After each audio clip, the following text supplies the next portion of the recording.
పిల్లలకి పెద్దలకి నమస్కారం. తెలుగు కథల ఛానల్కి స్వాగతం.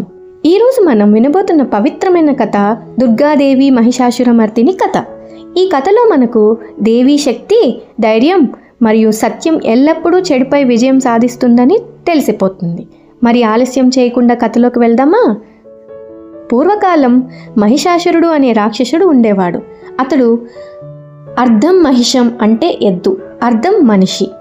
అతని బలం, అహంకారం, భయంకరమైన క్రూరత్వం వల్ల దేవతలందరూ భయపడిపోయేవారు. మహిషాసురుడు బ్రహ్మదేవుని తపస్సు చేసి ఒక వరం పొందాడు. ఒక స్త్రీ తప్ప ఎవరూ నన్ను చంపలేరు అని వరం అడిగాడు. అందుకే అతడికి అసాధారణమైన శక్తి వచ్చింది. దేవతలు, మనుషులు, యక్షులు, గంధర్వులు ఎవ్వరూ అతన్ని జయించలేకపోయారు. అందరి మీద రాజ్యమేలుతూ తన క్రూరత్వాన్ని చూపసాగాడు.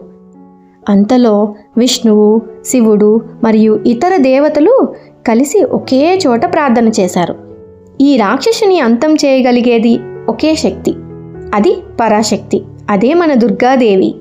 అందరూ తమ శక్తులను ఒకే చోట సమర్పించారు. అగ్ని వంటి కాంతులు, ప్రకాశవంతమైన తేజం ఒక్కటై అందులో నుండి ఉద్భవించింది ఒక అపూర్వమైన శక్తి. ఆవిడే దేవి దుర్గామాత. ఆమెకు 10 చేతులు, ప్రతి చేతిలో ఒక శాస్త్రయుద్ధం, విష్ణువుని చక్రం, శివుని త్రిశూలం, ఇంద్రుని వజ్రాయుధం, వాయుదేవుని ఖడ్గం, ఇలా ప్రతి దేవత ఆయుధం దుర్గామాతకు లభించింది. ఆమె సింహవాహనంపై కూర్చొని ప్రకాశించసాగింది. ఆ రూపం చూసి భూలోకమంతా వెలుగుతో నిండిపోయింది.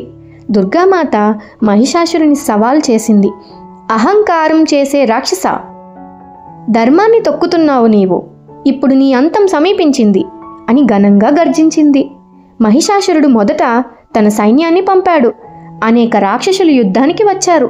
దేవి తన త్రిశూలంతో, ఖడ్గంతో, చక్రంతో వారిని నాశనం చేసింది. అంతటి శక్తివంతమైన యుద్ధం జరుగుతుండగా ఆకాశం నుండి దేవతలు స్తోత్రాలు పాడుతూ దుర్గామాతను కీర్తించారు. ఆ తరువాత మహిషాసురుడు స్వయంగా యుద్ధానికి వచ్చాడు.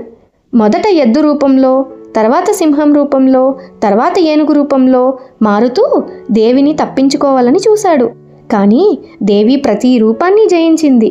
చివరగా మళ్ళీ మహిషాసురం రూపం తీసుకున్న మహిషాసురుడికి దుర్గామాత తన సింహంతో నేల కొరిగించింది. ఆపై ఆమె త్రిశూలంతో అతనిని గాయపరిచింది. ఒక ఘోర గర్జనతో మహిషాసురుడు కూలిపోయాడు. అలా దుర్గామాత దుష్టిని సంహరించింది. దేవతలందరూ ఆనందంతో స్తోత్రాలు పాడారు. జయ జయ దుర్గే, జయ జయ మహిషాసురమర్దిని అని నినాదించారు. దుర్గామాత హాస్యంతో ఎప్పుడైనా అధర్మం పెరిగితే సత్యం కోసం, ప్రపంచాన్ని రక్షించేందుకు నేను మళ్ళీ అవతరిస్తాను. ఈ విధంగా దుర్గామాత శక్తి, ధైర్యం మరియు ధర్మానికి నిలువెత్తు ప్రతీకగా నిలిచింది. పిల్లలు, ఇది దుర్గాదేవి మహిషాసురమర్దిని కథ. ఈ కథ మనకు చెప్తుంది, ఎంత పెద్ద చెడు వచ్చినా చివరికి మంచే గెలుస్తుంది. ధైర్యం, విశ్వాసం మరియు సత్యం ఎల్లప్పుడూ విజయం సాధిస్తాయి. ఈ కథ మీకు నచ్చితే మా తెలుగు కథలు ఛానల్కి సబ్స్క్రైబ్ చేయండి, లైక్ చేయండి, షేర్ చేయండి, కమెంట్ చేసేయండి. మరొక కొత్త కథతో మళ్ళీ కలుద్దాం. జై దుర్గామాత.